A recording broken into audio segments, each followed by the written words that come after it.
Is there something you'd like to share with us, Amaka? Pastor Elijah's voice cut through the church like a clap. The choir went silent. The photographers lowered their cameras. Even the ceiling fans sounded loud. Amaka froze at the altar, bouquet shaking in her hands. Her smile was thin, like it could snap. Daniel turned slowly to his bride. A moment ago he was beaming. Now there was a question in his eyes. "What does Pastor mean?" he asked, soft but sharp. Obinna, the best man, shifted his weight and looked anywhere except at Amaka. His handkerchief appeared as if by magic. He dabbed a forehead that wasn't sweating yet. Pastor Elijah held his Bible to his chest. "My daughter," he said, gentle but firm. "We stand before God and these witnesses. If truth is held back, we cannot continue. Speak now." A wave moved through the congregation. Fabric rustling, chairs creaking. A baby shushed. On the front row, Daniel's mother gripped her purse. His father's jaw tightened. A few dignitaries leaned forward like they were at a hearing. Amaka tried to laugh. Came out weak. "Pastor, I'm only nervous," she said. "All these people. All these lights. Nerves are normal," Daniel said, stepping closer. "Secrets are not." He took her free hand. It trembled. He did not let go. "Amaka, look at me." She raised her eyes. They were glassy. "Daniel, please. Not here." "Here is exactly where we vow truth," he replied. "If there is something, say it." "Let us pray and continue," Obinna added, the smile on his face not reaching his eyes. "The day is blessed." Pastor Elijah glanced at him, then back at Amaka. "We will continue," he said, "but we will not continue with a lie." Silence again. The choir mistress set down her tambourine. An usher froze mid-step. The cameras found better angles. People held their breath without planning to. "Amaka," Daniel said, voice steady. "What's scaring you?" "I'm overwhelmed," she said. "That's all." "Overwhelmed by joy?"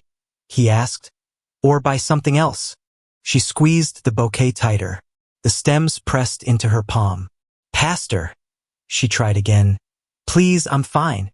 "One question," Pastor Elijah said. "Are you standing here with a clean heart toward this man?" The words landed heavy. Obinna's handkerchief paused in the air. Daniel's mother whispered, "Jesus, help us." A phone somewhere began recording in portrait, then turned to landscape. Amaka's mouth opened, closed, opened again. "Yes," she said at last, but it sounded like a word she borrowed. Daniel heard the strain. "Why does that yes sound like pain?" She looked down. A tear slid and she caught it with the back of her glove. The stain looked darker than it should. "Daughter," Pastor Elijah said, voice softer now, "truth is mercy. It burns for a moment, then it heals. If you are carrying a burden, you don't have to carry it alone." "I don't want to hurt you," she whispered to Daniel. "You're hurting me already," he said, honest and raw. "Every second you hide is a fresh cut." Someone coughed. Someone prayed under their breath. Someone whispered, "Is she backing out?"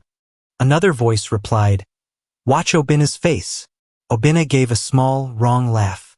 "Please, this is getting dramatic." "Pastor, let's—" "Quiet," Pastor Elijah said, not loud but final. Amaka shifted her weight. The bouquet slipped slightly against her stomach. The move was small, but eyes caught it. Pastor Elijah noticed. Daniel noticed him noticing. A few sharp gasps leaked from the pews. The pastor lowered his head, then raised it. "How many months, Amaka?" The question hung there. The choir mistress covered her mouth. Daniel's face went empty. Obinna blinked fast, then faster. "Pastor," Amaka said, voice breaking. She tried to smile. It didn't hold. Her eyes flicked, just once, toward Obinna. It was quick, but quick was enough. Daniel followed that flick like a trail. "Why did you look at him?" he asked, turning to his best friend.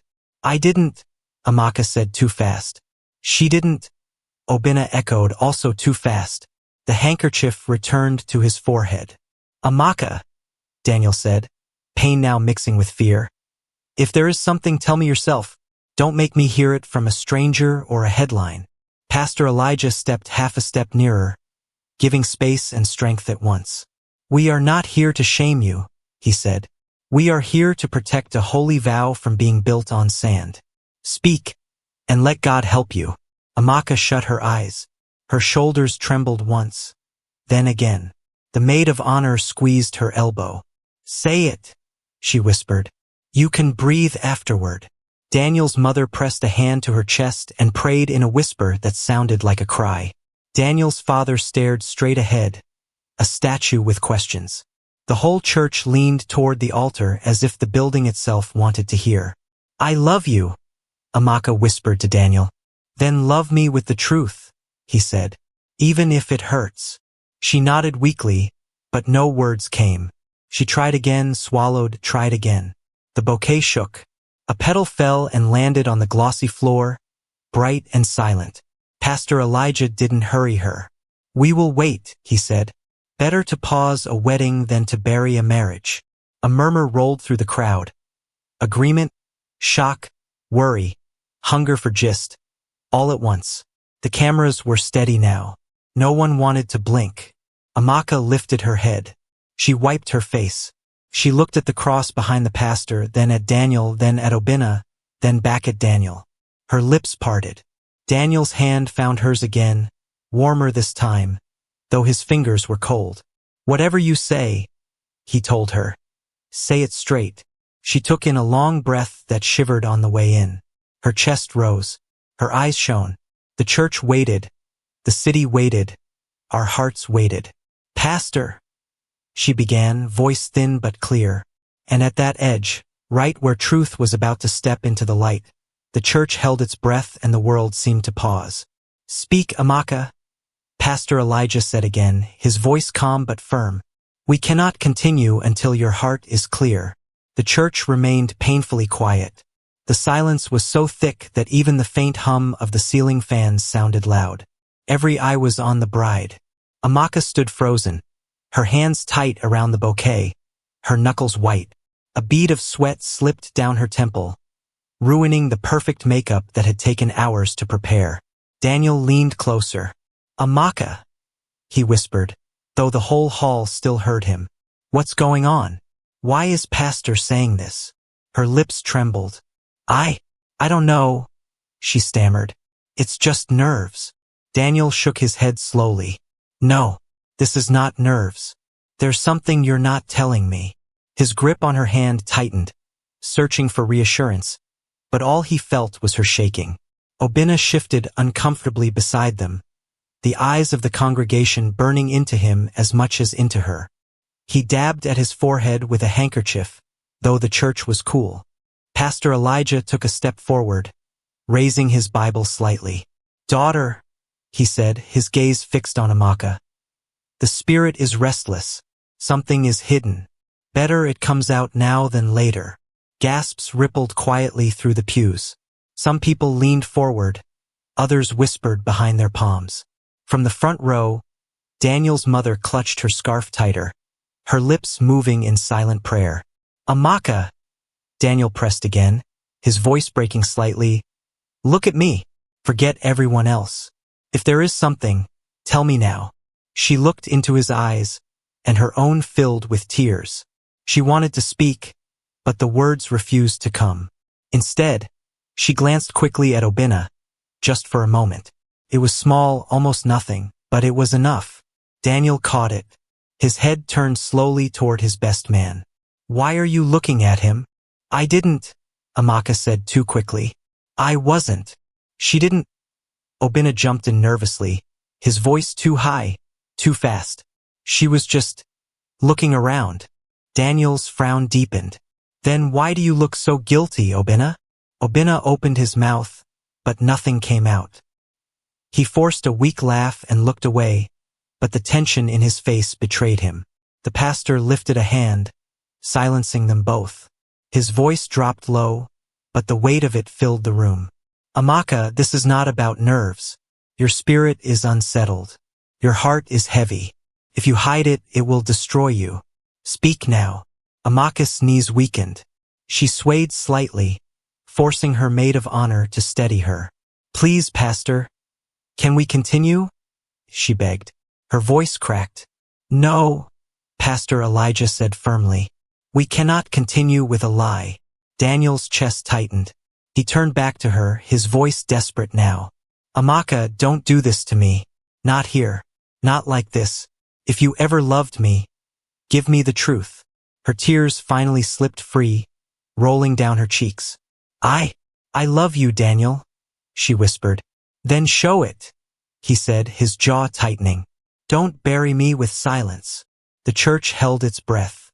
The wealthy guests, the journalists at the back, the choir standing still. Everyone waited for her to speak. But Amaka only shook her head, trembling harder, her lips sealed by fear. Pastor Elijah's voice rose again, sharper now. "Amaka, the Lord has exposed this moment for a reason. Say the truth. What are you hiding?" Her bouquet slipped slightly, brushing against her stomach. She quickly adjusted it, but the movement did not go unnoticed. Daniel's eyes followed the gesture. His mother gasped from the front row, covering her mouth. Daniel's face grew pale. His heart pounded in his chest as dread filled his mind. He looked at her again, his voice heavy, his words cutting through the air. "Amaka," he said slowly, "what are you carrying?" Her lips parted. Her eyes darted between him, Pastor Elijah, and the floor. The crowd leaned forward as if one word could bring the roof down. But no word came, only her silence. And in that silence, the cracks in her perfect image widened for all to see. "The truth will not wait," Pastor Elijah said, eyes fixed on Amaka. "Speak now, before God and before this house." The church went dead quiet. The fans hummed. The cameras hovered. Daniel stood close to his bride, his face tight, his voice low. "Amaka, please, tell me, what is going on?" Her hands shook around the bouquet. She pulled a breath like it hurt. I don't want to spoil today," she said, barely a whisper. "You will spoil a life if you hide the truth," Pastor Elijah replied. "Say it plain." Amaka's lips trembled. Her bouquet slipped and brushed her stomach. She caught it fast, too fast. A few people gasped. Daniel saw it. His heart dropped. "What are you carrying?" he asked slowly. "Amaka, what are you carrying?" She closed her eyes, opened them, and let the tears fall. "I'm pregnant," she said. The word hit the church like a gong. Gasps. A chair scraped. Someone said, "God!" The choir mistress covered her mouth. Phones rose higher, some shaking in hands that could not stay still. Daniel did not move. He stared at her like the word might change if he waited. "You're what?" he said, soft and broken. "Pregnant," she repeated, clearer this time. "I'm pregnant." Daniel's hand dropped from hers. His chest rose and fell. The aisle seemed longer. The hall felt small. He swallowed hard. "You didn't tell me," he said. It sounded like a question, but it was pain. "I was afraid," she whispered. "I didn't know how to say it. I didn't want to lose you." Pastor Elijah's voice stayed steady. "How many months, Amaka?" She stared at the floor. "2," she said. "Maybe a little more." Daniel blinked, slow like counting seconds. "You should have told me," he said. "You should have told me first." He looked at the pastor, then back at her. "We can deal with anything, but not with lies." The front row stirred. Daniel's mother let out a small cry and grabbed a handkerchief. His father sat stiff, jaw locked, eyes on the pulpit like it was holding him up. Pastor Elijah took a breath. "We are not finished," he said gently. "The truth must be full. Who is the father of this child?" The room turned colder. The fans seemed to pause. All eyes went back to Amaka. Her mouth opened, then closed. She shook her head like a child. "Pastor, please, not here." "Here is where vows are made," he answered. "Here is where lies must die." "Who is the father?" Amaka's eyes flicked, quick, small, toward Obina. It was only a heartbeat, but it was loud in a quiet room. Daniel followed that tiny look like a road sign. He turned to his best man. "Obina," he said, voice flat, Look at me. Obinna lifted his eyes. They slid away, then back. His handkerchief twisted in his fingers. Dan, let's talk in private. No, Daniel said. He turned to Amaka again. His voice rose, cut clean. Is it him? Daniel, she tried. Is it him? He said again, louder, the sound cracking across the hall. Her shoulders collapsed. Yes, she breathed. It's him. The church exploded. Screams, shouts, 100 whispers crashing together. Jesus! Obinna! The best man! Ah! Abomination! Phones lifted higher. A reporter stood on a seat for a better angle. Ushers spread their arms, telling people to sit, to remember they were still in church. Daniel did not move. He stared at Amaka, then at Obinna, then back, as if trying to force time to rewind. His face went pale. His chest kept rising, falling, like each breath had weight. Pastor Elijah raised a hand and spoke into the mic without shouting. Silence, he said. Everyone sit. This is God's house. The noise dipped, then swelled again in pockets. Shame. How could she? And Obinna? The keyboard hit a single sharp note and held it, trying to goad order back. It helped for a few seconds. Amaka reached toward Daniel. I'm sorry, she cried. I was weak. I was confused. I didn't plan it. I was scared. I didn't want to lose this future. I lied. I am sorry. Please. Daniel flinched back from her hand. His voice was calm in a way that hurt more than shouting. You planned a wedding and hid another man's child, he said. You didn't trip. You walked. Obinna tried to speak. Dan, listen, please. It wasn't. Pastor Elijah cut him with a look. Not anger, just order. You will speak in turn, he said. Then to Amaka. When did this start? Amaka held the bouquet like a shield. Months ago, she said. Daniel traveled. I felt alone. Obinna checked on me. It was one time. Then, it wasn't one time. I told myself I would end it. I told myself it meant nothing. I told myself I could still be a good wife. I lied to myself until I could not carry the lie. Murmurs rolled through the rows. Aunties shook heads. Uncles exhaled. Young men stared at Obinna like the floor might open under him. Daniel's mother slumped, then sat up again when water touched her lips. My son, she cried, hand outstretched. Leave them. Come away. Daniel didn't move. His feet felt nailed to that square of tile. Pastor Elijah nodded slowly, as if placing stones in a line. There is a pregnancy, he said, clear for all to hear. The father is the best man. The groom did not know. And this is the altar of God. The 4 facts hung like bells. Daniel's face cracked in the middle. He pressed his lips together so they would not shake. He looked at Obinna. Childhood, school days, nights of trust, business trips, secrets shared. All of it flashed and died in a breath. Don't talk to me yet, he said softly, not taking a step. Don't say my name. Obinna closed his eyes. His chest shuddered once. The handkerchief stopped moving. Amaka turned to the pastor, then to Daniel. I want to fix it, she said, shaking. I will do anything. I will beg. I will face whatever shame.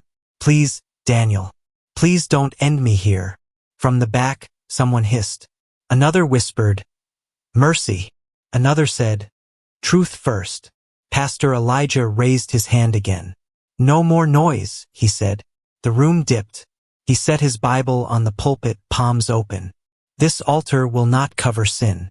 If there will be mercy, it will be mercy with light. He looked from Amaka to Daniel to Obinna. The ceremony cannot continue as it is. The words spread through the hall like a slow wave. People sat back, then forward. A child cried. The keyboard note died. Daniel inhaled and exhaled, like teaching himself how to breathe again. He did not reach for anyone. He did not run. He stood and faced what was in front of him. Pastor Elijah stepped between the 3 of them with presence alone. Enough for now, he said. No hands.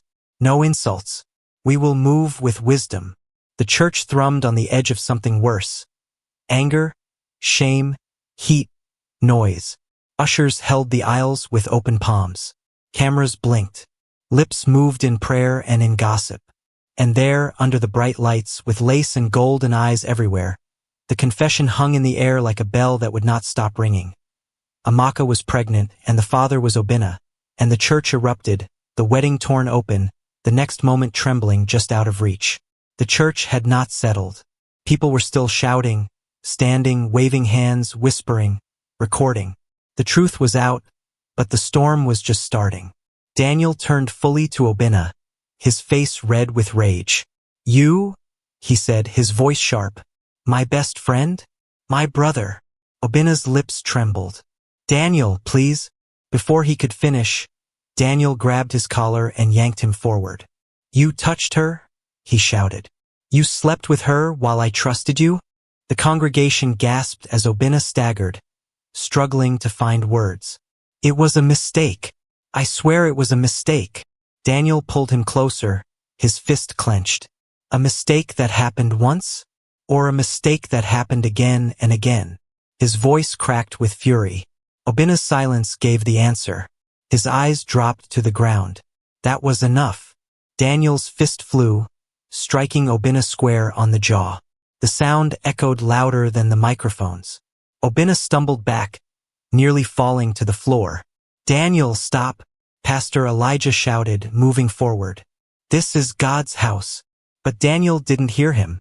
Years of betrayal boiled out of him in one punch. "You ruined my life," he shouted. "You destroyed everything." Amaka fell to her knees at the altar, crying loudly. "Daniel, please, don't do this here. I'm sorry. I never wanted this to happen." Daniel turned on her, eyes blazing. "You never wanted this?" His voice shook. "You smiled at me. You wore this dress. You let me believe you were mine. All while carrying his child? Daniel, I was weak," she sobbed, crawling toward him. "I was scared of losing you. I thought if I stayed quiet, everything would be fine." "You thought lying would make it fine?" Daniel roared. "You thought carrying another man's child into my father's house would be fine?" The guests erupted again. Some shouted, "Shame!" Others said, "Forgive her!" Others shook their heads in disbelief. Phones kept flashing, recording every second of disgrace. Daniel's father stood, his voice booming across the hall. "Enough! This wedding is over." His words silenced part of the noise. His face was stiff with anger. "Amaka, you have disgraced this family. Obinna, you are no friend, no brother, no man of honor." Daniel's mother wept openly, clutching a handkerchief to her face. "My son," she cried. "How could they do this to you? Before all these people?" Obinna held his jaw, his voice desperate. "Uncle, auntie, please, I beg you. I didn't plan for this to happen. It just happened. I love Daniel like a brother." "Then you don't know what brotherhood means," Daniel's father barked. "You are a snake." Amaka reached out again, trying to hold Daniel's leg, but he stepped back sharply. "Don't touch me," he said coldly. "You don't love me. You love what I have." "No, Daniel," she cried louder. "I love you. I always loved you. I was confused, but my heart belongs to you." Daniel pointed at her belly, his voice breaking. "Your heart belongs to me, but your child belongs to him?" The words sliced through the hall. People hissed and muttered. Someone shouted, "Abomination!" Another said, "God forbid!" Pastor Elijah raised both hands high, his voice commanding. "Enough!" His shout cut through the storm. "This altar is not a stage for fighting and curses." Daniel was still breathing hard, his fists tight, but the pastor's presence pulled him back from another blow. Obinna wiped his mouth with the back of his hand, shame written on his face. Amaka curled on the floor, shaking her head, tears soaking her veil. "Please," she begged. "Please forgive me." Daniel looked down at her, his face stone. "Forgive you?" he said. "I don't even know who you are anymore." He turned back to Obinna, pointing at him with rage. "I gave you everything. I trusted you with my life. And this is how you repay me." Obinna stuttered. "Daniel, I regret it. I regret everything. I can't take it back. You will regret it every day of your life, Daniel said, his voice trembling with fury. You took my bride, my peace, my honor, and you destroyed it in one night. Gasps filled the room again. The ushers tried to calm the crowd, but the noise was too strong. Everyone wanted to see what would happen next. Pastor Elijah lowered his hands slowly, his voice firm and final. This marriage cannot continue, he declared. It was built on lies, betrayal, and sin. God cannot bless what is rotten. The crowd stilled, absorbing his words. Daniel's father nodded firmly. You heard the pastor. This wedding is finished. Daniel breathed heavily, then pulled the ring from his pocket. He looked at it for a long second, then dropped it on the floor in front of Amaka. The sound of it hitting the tile echoed across the silent church. She reached for it with trembling hands, but Daniel stepped back. Keep it, he said. It means nothing now. The church was thick with whispers and shock, but no one moved. Every eye was fixed on the altar where love, friendship, and trust had just been shattered in public view. Pastor Elijah's voice cut through the noise. This wedding is over. Everyone, calm down. No one calmed down. The church churned, whispers, phones, hands in the air. You could feel the ground of the day give way. Daniel stared at the ring by Amaka's knees. Pick it, he said, cold. She scooped it up with shaking fingers. Daniel, please. Don't say my name. Daniel's mother wobbled to her feet. Two aunties grabbed her. My son, leave here, she cried. Let's go. His father's voice was iron. Security, clear a path. Press, stand back. Journalists surged anyway. Sir, confirm. Madam, did you know? Daniel, will you? Pastor Elijah lifted the mic. Respect the house of God. No cameras on the altar. Ushers, hold the aisles. Amaka's parents reached her. Her mother tried to raise her gently. Stand, my daughter. Don't stay on the floor. Amaka whispered, Mummy, I have finished myself. Her father kept his eyes down. Daniel, he said, voice low, we failed you. The rest died in his throat. Daniel didn't answer. His jaw set. His eyes were wet. He breathed like a man holding back a flood. Across the aisle, two cousins seized Obina. Move. One hissed. Before somebody tears your suit. Obina didn't resist. His jaw was swollen from the punch. He looked at Daniel once. I am sorry, he said, small. Daniel looked through him. The maid of honor shielded Amaka with her body. Please, stop recording, she begged the row behind. Mercy? A woman snapped. Where was hers? Leave her, another murmured. She's still somebody's child. Two men squared up until an usher slipped between them. Peace. This is church. Pastor Elijah spoke again, steady. Hear me clearly. There will be no wedding today. Go home. Pray for yourselves. Leave gossip here. A reporter called. So it's canceled? It is finished, the pastor said and closed his Bible, not running, just drawing a line. Daniel's father touched his son's shoulder. We are leaving now. Daniel looked at Amaka one last time. Veil crooked, makeup ruined, hands shaking around the ring. The dress seemed too big for her. Why? He asked quietly. Not rage, just the question at the center. Why did you do this to me? Amaka pressed the ring to her chest. Because I was afraid. I held the wrong thing and lost everything. He nodded once, a truth he hated. Yes. He turned to go. Amaka grabbed his ankle. Don't leave me here for them to eat. If not for me, for the child. He freed his leg, gentle but final. I didn't put you here. You walked here. His mother sobbed. His father snapped his fingers. Protect my son. Security formed a living shield and opened a path. People drew back, some from respect, many for a better shot. Amaka's mother reached for Daniel as he passed. My son, please. He stopped a heartbeat. Auntie, I respect you, but this matter is done. Please take your daughter home. Her father nodded, eyes wet. We will carry our shame ourselves. Obina's cousins dragged him toward the side exit. If not for Pastor, one muttered. An old friend didn't raise his voice as Obina passed. You killed a brotherhood. It landed harder than a slap. At the rear doors, security barred the press. Stand back, a guard warned. The camera nearly lost a lens. If you push again, you'll go out. Inside, the choir stood frozen between prayer and packing. The keyboardist brushed a soft chord by accident. It hung and died. An usher knelt beside Amaka. Sister, drink water. She didn't blink. She stared at the door Daniel had taken. Her maid of honor helped her up. The veil slipped off and lay on the tiles. No one picked it. Let's go, the maid whispered. Not yet, Amaka said. If I run, they will say I ran. Let me stand and face it. Her mother pulled her close. Face what is left, then leave. This ground is burning you.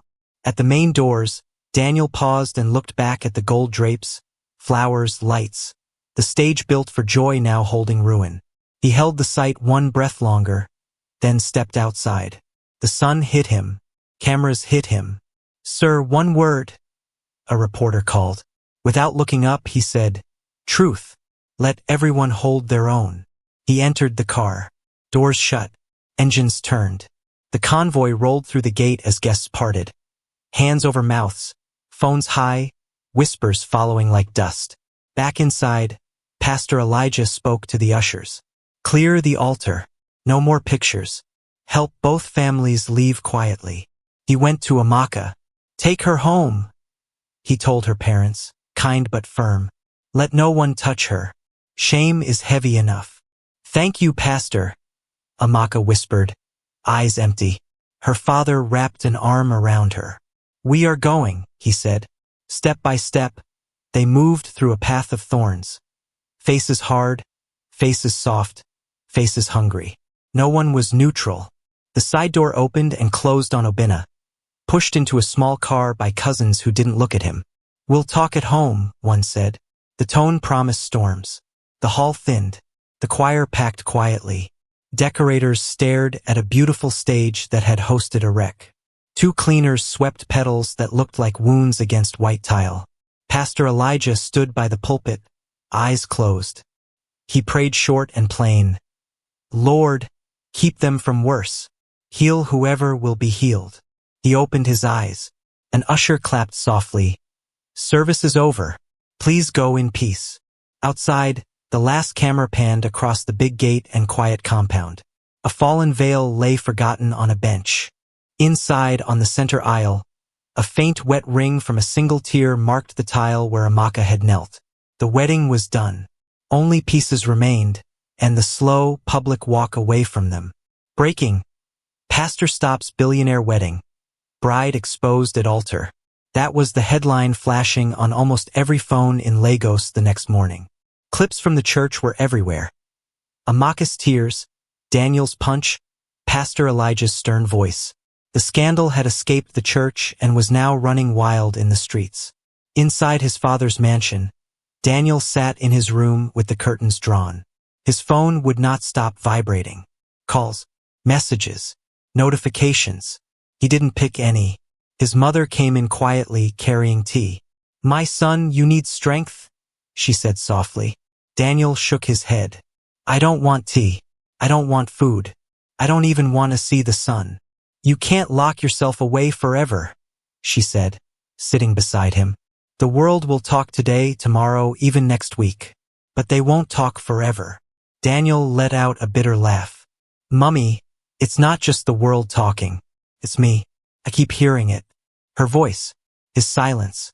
Over and over. Downstairs, his father's voice boomed into a phone. No comment to the press. Tell them the wedding is canceled, and that's all. He hung up and dialed another number immediately. Daniel stood and looked out the window. At the gate, reporters and curious onlookers crowded with cameras. They're still outside, he said quietly. I can't even step out of my own house. His mother touched his hand. Then don't step out. Step through this pain first. One day at a time. At Amaka's parents' flat across town, the atmosphere was worse.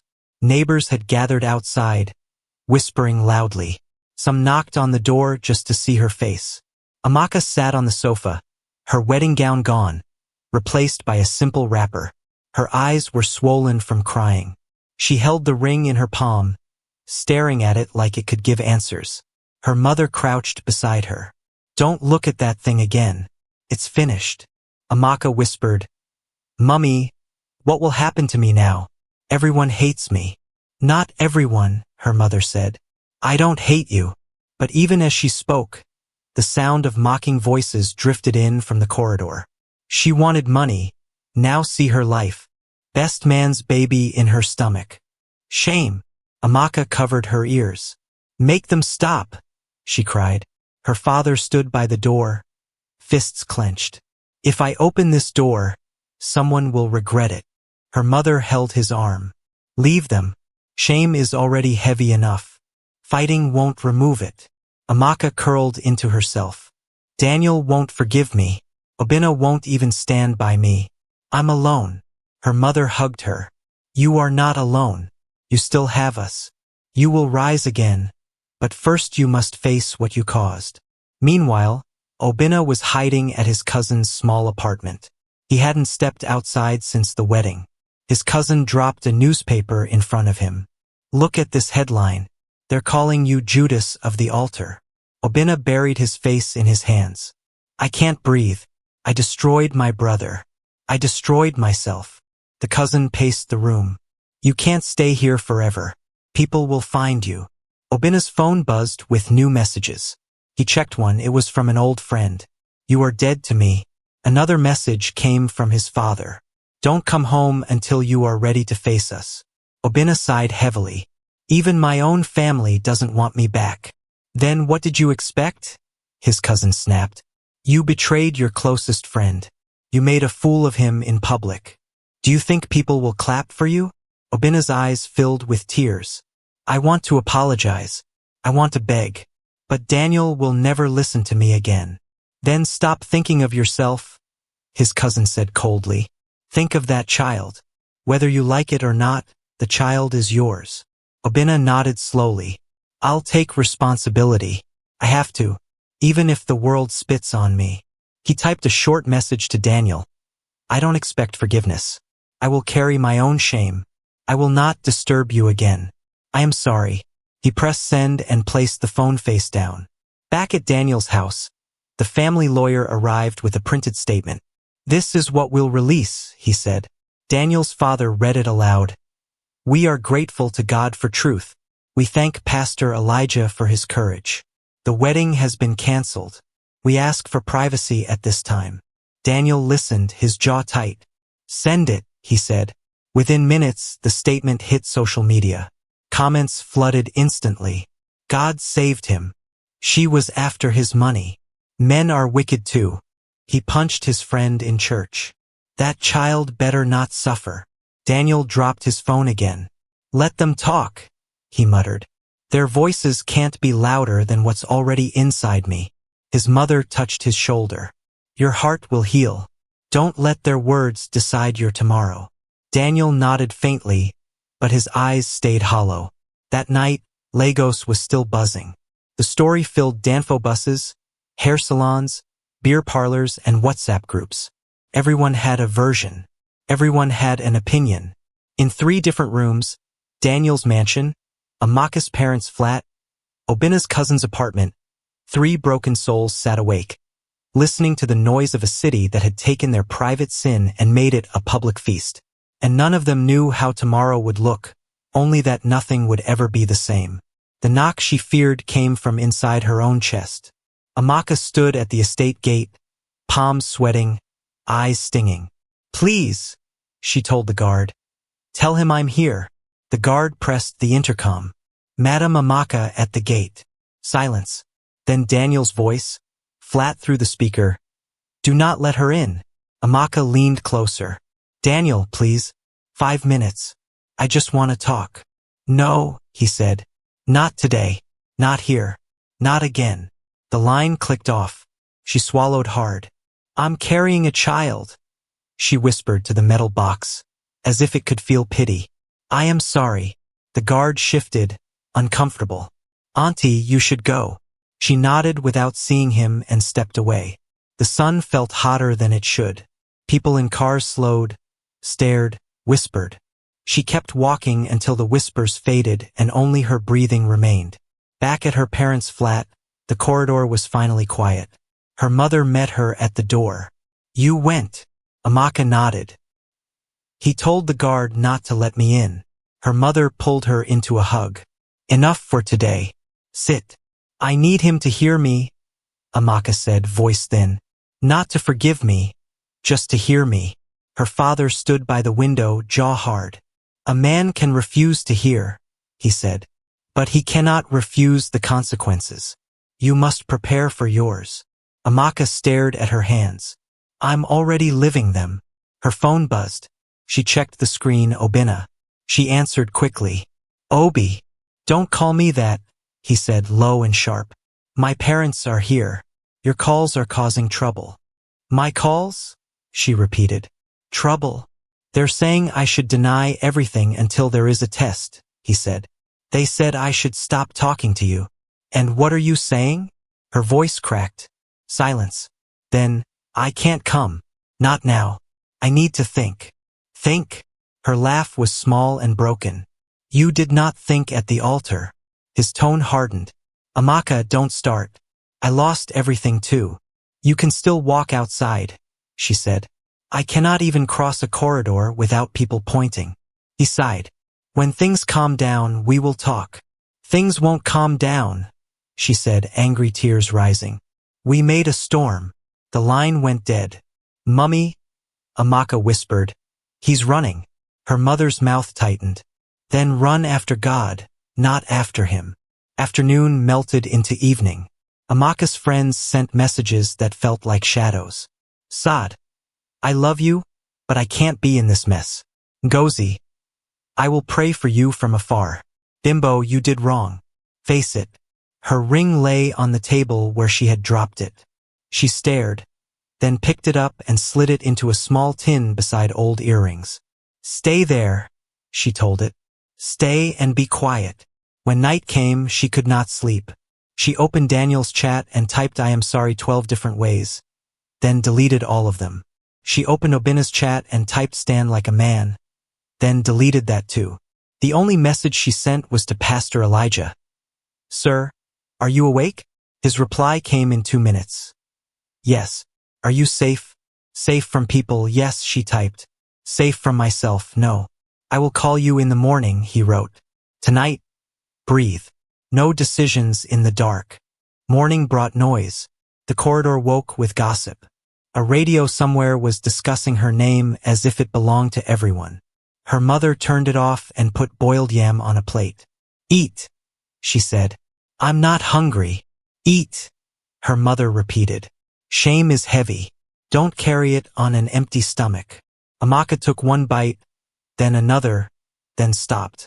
I need work, she said quietly. Something to do. Anything. Her father shook his head. Your company will not take you back this week, he said. They called. They want quiet. So I should sit here and rot? You should sit here and endure, he said. Endure is not rot. Her phone buzzed. Unknown number. She picked it. Good morning, Madam Amaka. A woman's voice sang. I'm from City Talk TV. Can you come today and tell your side? No. It will help people understand you, the voice pressed. We will blur your face. No, she said again and ended the call. She put the phone on airplane mode. Her mother exhaled. Good. I said no because of the child, Amaka murmured. Not because of me. Her mother touched her arm. That is the first wise thing you've said since this began. Pastor Elijah called at noon. Daughter, can I see you at the church office? Amaka hesitated, picturing those same steps, that same hall. Sir, today? In the office, he said gently. Not the altar. She went alone. The secretary offered water. Pastor Elijah opened his door before she could sit. Come in. Inside, the office was simple. Bible. Notepad. A clock that ticked loud enough to be honest. Amaka remained standing. I don't deserve any kindness, she said. Kindness is not payment, Pastor Elijah replied. Sit. She sat and folded her hands so they would stop shaking. I went to Daniel's gate, she said. He refused to see me. That is his right, the pastor said. Obinna is running, she added. He says he needs to think. The pastor looked at her for a long moment. Do not chase a man who runs from truth. If he is a father, he will stand as a father. If he is a boy, he will hide as a boy. Amaka's eyes filled. How do I live like this? By doing the next right thing, he said. One step, then another. Which step now? Confess fully to those who matter, he said. Stop bargaining with shame. Take responsibility. Seek counsel. Protect the child. And do not try to repair public image. Repair the private heart. She swallowed. Will Daniel ever forgive me? I don't know, the pastor said. Forgiveness is a gift, not a wage. You cannot demand it. You can make it easier to give. How? By telling the truth without excuses, he said. By not attacking anyone. By carrying your own cross. By refusing to use the child as a tool. She nodded slowly. What about work? Money? We will connect you to women in the church who run small businesses, he said. You will not starve here. People will insult me if I come. Some will, he said. Come anyway. She wiped her eyes. I am tired. You are in a valley, he said. Valleys are for walking, not for building houses. We will walk. Amaka breathed out heavy. Can you pray? He bowed his head and prayed in simple words. Lord, give her a steady spirit. Close her ears to useless noise. Open her eyes to the next right step. Preserve the child. Teach all hearts involved to love truth. Amen, she whispered. He opened a drawer and slid a folded envelope across the table. Small help, he said. Use it for today. Return it with a better life, not with money. She took it with both hands. Thank you. Before you go, he said, call your mother. Let her know where you are. Do not disappear. She nodded. Yes, sir. She stood, then paused at the door. Sir, do people ever come back from this kind of shame? Some do, he said. Most don't because they fight truth. If you befriend truth, shame loses power. She held that sentence like a handle and stepped into the sun. On her way home, she passed the market. Two women selling tomatoes paused mid-loud talk. One clicked her tongue. See her, she said. She still has face to walk. The other shrugged. Let her walk. Hunger is not gossip. Amaka kept moving. Her phone, still on airplane mode, stayed quiet in her bag. For the first time in days, the silence did not feel like a cage. Felt like a bandage. At the flat, her mother met her with a look that asked and forgave at the same time. Church, church, Amaka said. Eat, her mother replied, already turning to the kitchen. Amaka sat on the chair, pressed a palm to her stomach, and spoke softly so only one small listener could hear. I don't know how to fix anything, but I will not hide you. I will not use you. I will not lie again. Her father came from the window and stood behind her like a wall. We start by buying rice, he said, and by sleeping. She smiled a tired smile. Rice first, sleep second. Good, he said. Then tomorrow you go and sit with those church women. Learn to sell something. Learn to stand again. She nodded. I will go. Outside, the corridor murmured. Inside, the three of them ate in a small, careful peace. For the first time since the altar, Amaka felt the ground stop moving under her feet. It was still hard. It was still heavy, but it was ground, and the fall slowed into a walk. The meeting is today, Pastor Elijah said on the phone. My office. No cameras. No crowd. Only truth. Amaka's fingers tightened around the phone. Will Daniel come? He agreed, the pastor replied. Come with your parents. Come ready to speak, not to perform. I understand, she said, though her heart pounded. By noon, everyone was seated in the small office. Daniel with his parents, Amaka with hers, Pastor Elijah between them like a bridge that refused to break. No one spoke at first. The clock ticked. A fly buzzed. Daniel kept his eyes on the table, jaw steady. Amaka kept her hands folded to stop the shaking. Pastor Elijah cleared his throat. "We are not here for war," he said. "We are here for light. Speak one at a time. No shouting." Daniel's father nodded. "Agreed." Amaka's mother squeezed her daughter's arm. "Breathe." Pastor Elijah looked at Amaka. "You asked for this meeting. Start." Amaka swallowed. "Daniel," she said, voice soft. "Thank you for coming. I know I don't deserve it. I came to say the truth again with no excuses. I betrayed you. I lied to you. I hurt your name and your heart. I am sorry." Daniel lifted his eyes. There was no anger in them now, only a tired kind of strength. "You already said it," he replied. "What do you want from me today?" "I want your forgiveness," she said. "I don't ask for your hand. I ask for your mercy." His mother shifted, surprised, but Amaka continued. "I will not fight you in public," she said. "I will not speak against you.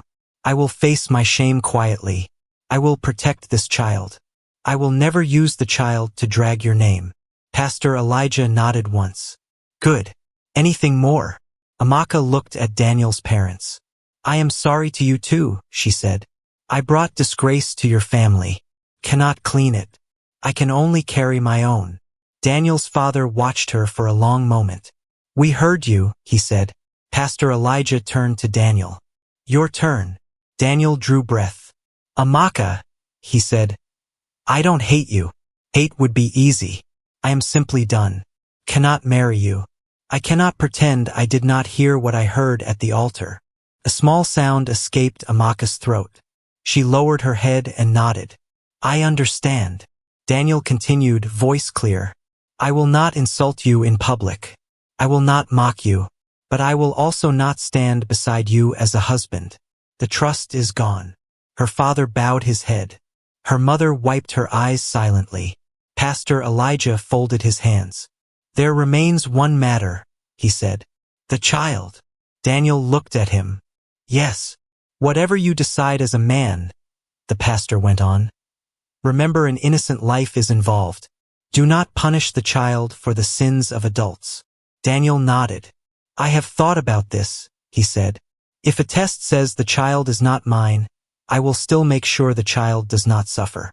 Not as a father, but as a man who will not let his pain make him wicked." Amaka's mother gasped softly.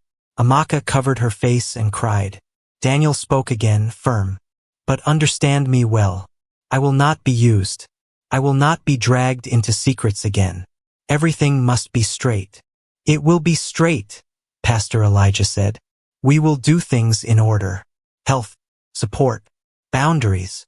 Daniel's father leaned forward. "Let it be written," he said. "No backdoor talks. No sudden visits. No ambush with cameras. If there is a need, it passes through the pastor and the lawyer." "Agreed," Amaka's father replied. "We want peace now, not scenes." Pastor Elijah looked from face to face. "Good. Now say it plain one last time so there is no confusion." "Amaka?" She lifted her head. Tears had softened her voice, but it was steady. "Daniel, I release you. I accept your decision. I will not chase you. I will not disturb your life. I will carry my consequences." Daniel nodded. "And I release you from me," he said. "I won't speak evil of you. I won't block your tomorrow. I just won't be your tomorrow." Silence, heavy but clean, filled the room. Amaka's mother reached for a tissue and handed it to her. "It is well," she whispered, and for once it did not sound like empty words. It sounded like a road. Daniel's mother looked at Amaka and surprised herself. "Eat well," she said simply. "See a doctor. Don't skip appointments." Amaka blinked, stunned by the unexpected softness. "Yes, Ma." Pastor Elijah stood. "Let us pray," he said. Short and straight. They all rose. "Lord," he prayed, "thank you for truth. Seal this decision with peace. Heal hearts. Provide for needs. Protect the child. Keep all of us from bitterness. Amen." they answered, some voices strong, some broken. When they sat again, Daniel reached into his jacket and placed a folded paper on the table. "This is the number for the lawyer," he said to Amaka's father. "Speak to him about tests and support. Not today. Tomorrow." "We will," her father said. Amaka wiped her face and turned to Daniel. "Can I say one more thing?" "Say it." "Thank you," she whispered. "Not for leaving me, no one thanks for that, but for not destroying me with your mouth." Daniel looked at the floor. "I am saving myself," he said. "Sometimes saving yourself is the only gentle thing you can offer others." He stood. His parents stood. Amaka rose as well, then stopped herself from stepping closer. She pressed a palm to her belly, like a quiet vow only she needed to hear. Daniel looked at Pastor Elijah. "Are we done?" "We are done," the pastor said. They moved toward the door. As Daniel reached it, he paused and faced the room one last time. The pastor's desk, the parents, the woman he had loved, the future he had released. "May the truth keep all of us," he said and left. Outside, the compound was quiet. No cameras. No crowd. The sun lay soft on the steps. Daniel's mother slipped her arm into his. "Home. Home," he said. They walked to the car. He opened the door, then stopped and looked back at the church roof, steady against the sky. It would always be the place where he almost tied his life to a lie, and the place where he was untied by truth. He got in. The door closed. The engine hummed. The car rolled away. Inside, Amaka remained standing after everyone else sat. Her mother touched her elbow. "Sit, my daughter." "I will stand a little," she said. "Standing makes it real." Pastor Elijah gathered the papers. "We will meet again," he told her kindly. "Not for drama, for planning." "Yes, sir." Her father took the lawyer's number and slid it into his wallet like a small promise. "We will do things properly," he said. "No more shortcuts." Amaka nodded. "No more shortcuts." They stepped out into the same soft sun. The church compound felt different from the wedding day. Smaller, lighter, honest. Shame was still there, but it did not command the ground anymore. At the gate, Amaka stopped. She looked back at the office, then at the road ahead. "Mummy," she said, "I am not fine, but I am not lost." Her mother kissed her forehead. "That is enough for today." They walked on together, slow, steady, facing a future that would not be easy, but would be true. And somewhere on another road, Daniel drove in quiet, holding nothing that wasn't his, choosing dignity over bitterness, and letting the past stay where it was, behind him.